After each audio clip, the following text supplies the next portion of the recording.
Hello दोस्तों, मैं सौरभ कुमार एक बार फिर से आप सबका आपके अपने इस YouTube चैनल में बड़े तहे दिल के साथ सबका स्वागत करता हूं।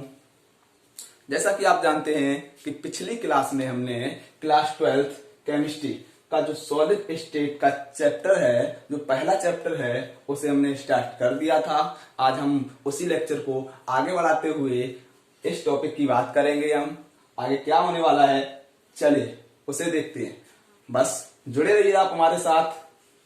शुरू करते हैं। जैसा कि हमने पिछली वीडियो में ठोस द्रव गैस के बारे में कुछ चर्चा की थी, कुछ बेसिक जानकारी ली थी। चैप्टर है हमारा सॉलिड स्टेट, ठोस अवस्था। तो ठोस के बारे में हम जानेंगे, ठोस का वर्गीकरण करेंगे हम, क्या होता है। चलिए, ठोस देखिए, कोई भी ठोस है तीन चीजों से मिलकर बना होता है, परमाणु, अणु, आयन। और ये तीनों चीजें एक दूसरे से आपस में जुड़ी रहती हैं। तो क्या हमने कहा, कोई भी ठोस है तीन चीजों से मिलकर बना होता है। कौन? परमाणु, अणु, आयन। अब देखो, ठोस दो प्रकार के होते हैं, क्रिस्टलीय तथा अक्रिस्टलीय। क्रिस्टलीय तथा अक्रिस्टलीय। तो सबसे पहले हम क्रिस्टलीय ठोस के बारे में जानेंगे, फिर अक्रिस्टलीय ठोस। देखिए, क्रिस्टलीय ठोस क्या होते हैं? वे ठोस जिनके अवयवी कण का मतलब क्या हुआ? अवयवी कण मतलब कि जिनसे वो मिलकर बने होते हैं। कौन कौन अवयवी कण? परमाणु, अणु, आयन। परमाणु, अणु, आयन की एक नियमित व्यवस्था होती है। ये एक निश्चित क्रम में जुड़े रहते हैं। किसमें? क्रिस्टलीय ठोस में। क्या कहलाते हैं? क्रिस्टलीय ठोस। मतलब कि ये एक, जैसे हम मानते हैं कोई क्रिस्टलीय एग्जांपल लेते हैं। एग्जांपल है इसका NaCl, CsCl। ठीक है, तो इनमें क्या देखने को मिलेंगे आपको? NaCl है, परमाणु, अणु, आयन।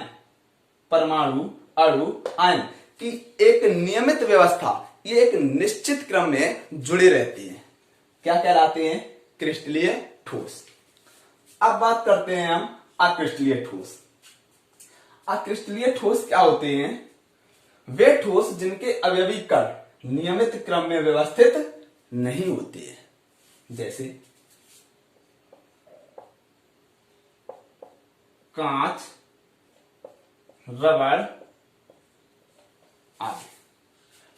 तो इसमें क्या होता है, इनके जो कण जो होते हैं, ये कैसे इधर उधर अंट संट जुड़े रहते हैं। इनका कोई एक निश्चित क्रम नहीं होता है। आगे हम जब इनका अंतर समझेंगे, इन दोनों का अंतर समझेंगे, फिर चीजें क्लियर होंगी। तो क्या है, इनके कण नियमित क्रम में नहीं व्यवस्थित होते हैं और इनके कण नियमित क्रम में व्यवस्थित होते हैं। क्या कहलाते हैं? क्रिस्टलीय ठोस। तो अब हम बात करने वाले हैं जो क्रिस्टलीय ठोस जो है, इसे रफ कर देते हैं।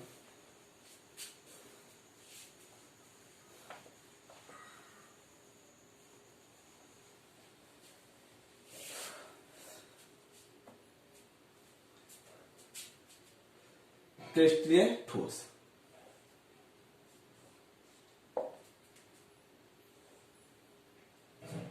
क्रिस्टलीय ठोस।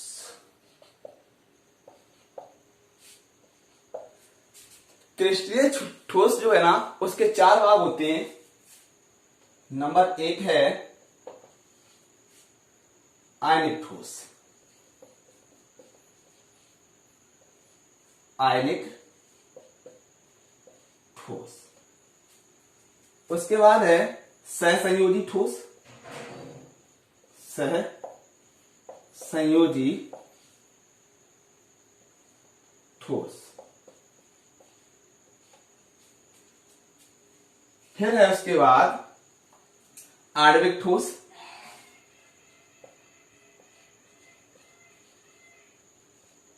आणविक ठोस। फिर आता है धात्विक ठोस।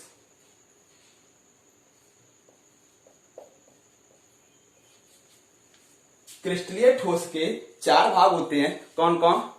आयनिक ठोस, सहसंयोजी ठोस, आणविक ठोस और धात्विक ठोस। एक एक करके जानेंगे हम।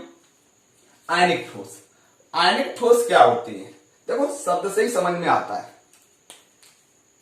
वे ठोस जो आयनों से मिलकर बने होते हैं। वे ठोस जो आयनों से मिलकर बने होते हैं। वे ठोस जो आयनों से मिलकर बने होते हैं।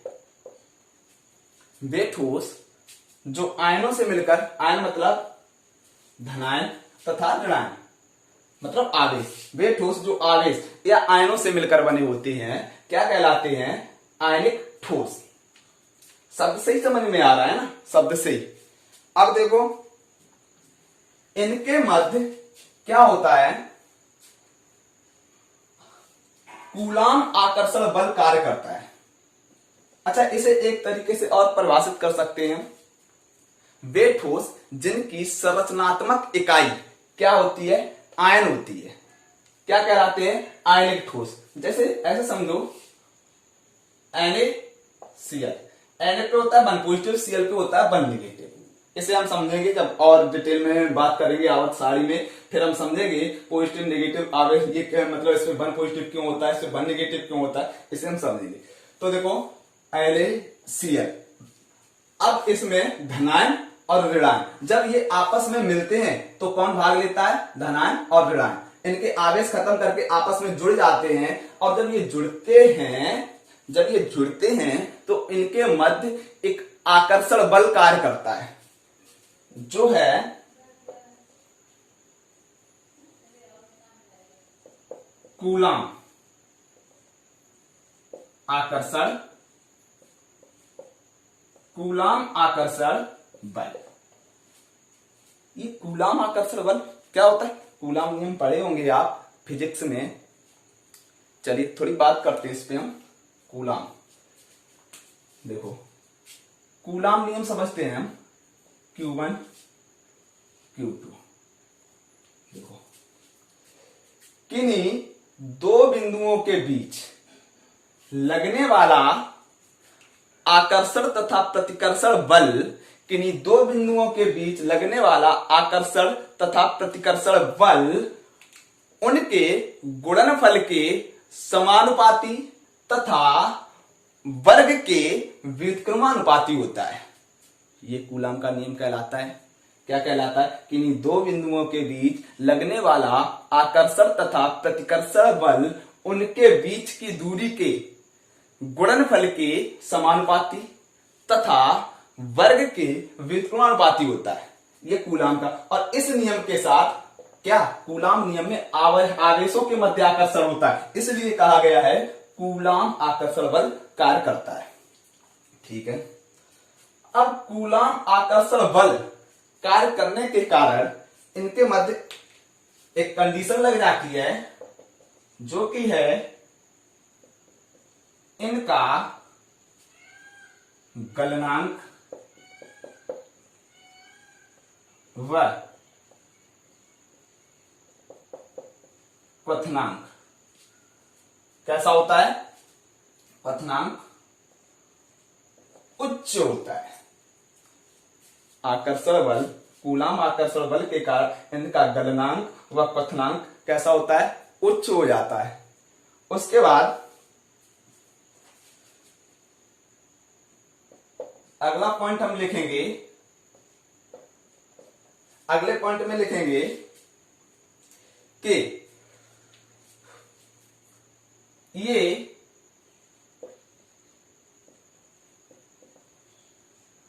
विद्युत के सुचालक, ये विद्युत के सुचालक होते हैं। ये विद्युत के सुचालक होते हैं। क्लियर हुई बात? क्लियर हुई बात? अगला पॉइंट लिखेंगे हम,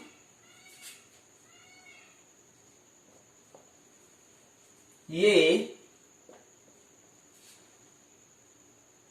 भंगुर होते हैं। इसका मतलब क्या हुआ? भंगुर मतलब इन्हें अगर किसी से हम पीटते हैं, इन्हें अगर पीटा जाए तो ये क्या होते हैं, ये छोटे छोटे टुकड़ों में फैल जाते हैं, टूट जाते हैं, इसलिए कहते हैं ये भंगुर होते हैं। एग्जाम्पल लिखेंगे हम,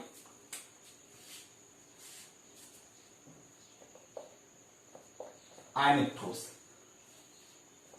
NaCl, CHCl,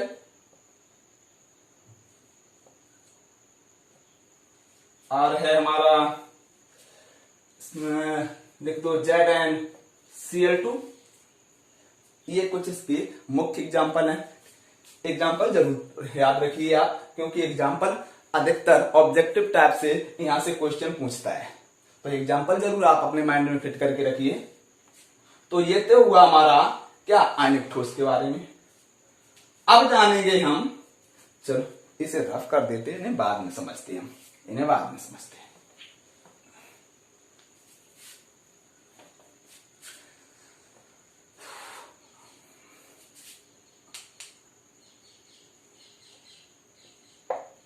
अब समझते हैं हम सहसंयोजी ठोस। सहसंयोजी ठोस क्या होते हैं? देखो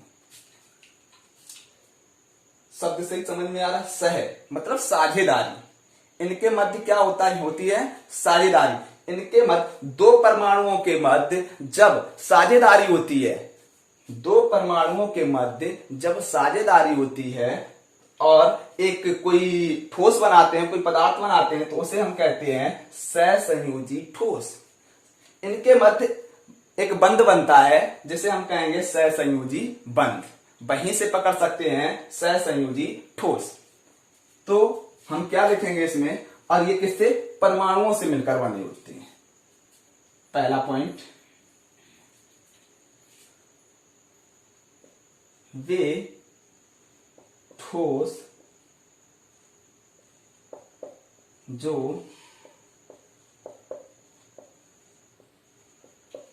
परमाणुओं से मिलकर बने होते हैं, वे ठोस जो परमाणुओं से मिलकर बने होते हैं सहसंयोजी ठोस कहलाते हैं। क्लियर? दूसरी भाषा में हम क्या कह सकते हैं, वे ठोस जिनकी संरचनात्मक इकाई क्या होती है, परमाणु। वे ठोस जिनकी संरचनात्मक इकाई परमाणु होती है, क्या कहलाते हैं, सहसंयोजी ठोस। ठीक है, अगले पॉइंट की बात करते हैं हम। अगला पॉइंट है हमारा, इनके मध्य सहसंयोजी बंध होने के कारण, समझो सहसंयोजी बंध होने के कारण इनके मध्य प्रबल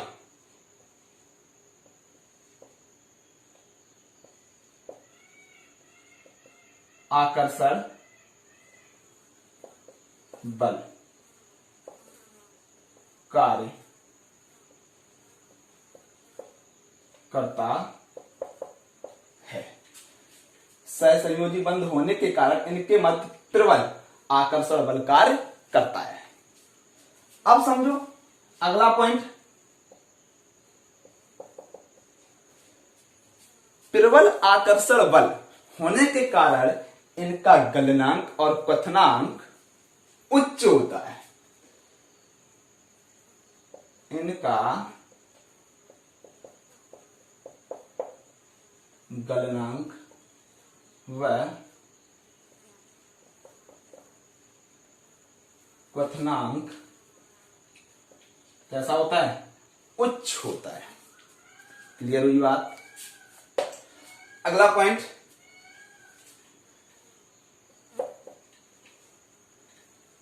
ये विद्युत के कुचालक होते हैं। ये विद्युत के कुचालक होते हैं। कौन? सहसंयोजी ठोस। इनमें विद्युत धारा प्रवाहित नहीं होती है। आगे है, अगला पॉइंट लिखेंगे हम, ये भी कैसे होते हैं? भंगुर होते हैं। इन्हें भी अगर किसी से पीटा जाए तो ये क्या होते हैं? ये भी छोटे छोटे टुकड़ों में बिखर जाते हैं। एग्जाम्पल लिखेंगे हम, देखो बहुत प्यारे एग्जाम्पल हैं। हीरा, ग्रेफाइट, सिलिकॉन।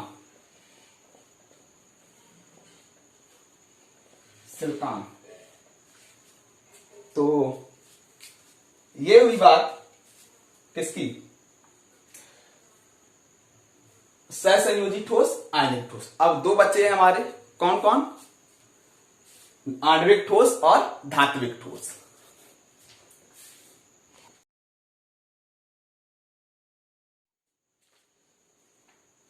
चलिए अब हम देखते हैं आणविक ठोस, धात्विक ठोस। देखिए हम देख चुके हैं क्या, जैसे वो आयनिक ठोस था और सहसंयोजी ठोस था।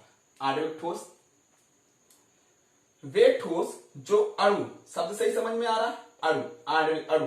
वे ठोस जो अणु से मिलकर बने होते हैं, या वे ठोस जिनकी संरचनात्मक इकाई क्या होती है? अणु होती है।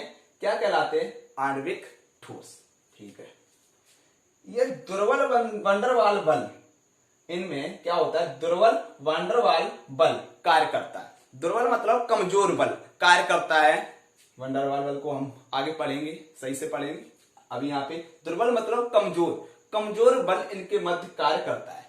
अब जब बताइए कमजोर बल होगा तो क्या होगा? गलनांक व क्वथनांक कैसा होगा इनका? निम्न, मतलब कि ये कम ताप पर ही गलने और उबलने लगेंगे।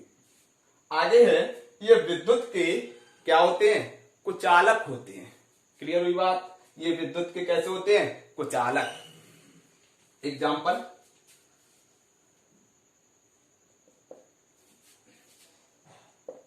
में लिखते हैं हम,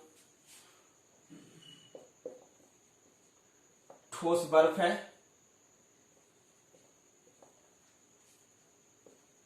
NH3, ammonia, carbon dioxide, CO2। ये इसके कुछ एग्जाम्पल जरूर माइंड में फिट करके रखिए, एग्जाम्पल बहुत जरूरी है। अब देखिए धात्विक ठोस, मतलब वे ठोस जो धातु से बने होते हैं, या वे ठोस जिनकी संरचनात्मक इकाई क्या होती है? धातु होती है। क्या कहलाते हैं? धात्विक ठोस। इनके मध्य प्रबल आकर्षण बल कार्य करता है। प्रबल आकर्षण बल कार्य करता है, इसलिए इनका गलनांक व क्वथनांक कैसा होता है? उच्च होता है। अब गलनांक और क्वथनांक उच्च होता है। ये विद्युत के सुचालक होते हैं, विद्युत के सुचालक होते हैं, और ये भंगुर नहीं होते। मतलब इन्हें अगर किसी मतलब पत्थर से किसी से अगर पीटा जाए तो ये क्या अपने छोटे छोटे टुकड़ों में नहीं फैलते। हम इसे लिख सकते हैं, ये आघातवर्धनी होते हैं। इसे इसकी जगह पे ऐसे भी लिख सकते हैं आप, ये आघातवर्धनी, मतलब इन पर कोई चोट नहीं पहुंचती है, आघातवर्धनी होते हैं। एग्जाम्पल लिखते हैं। एग्जाम्पल में क्या लिखेंगे? लोहा, चांदी,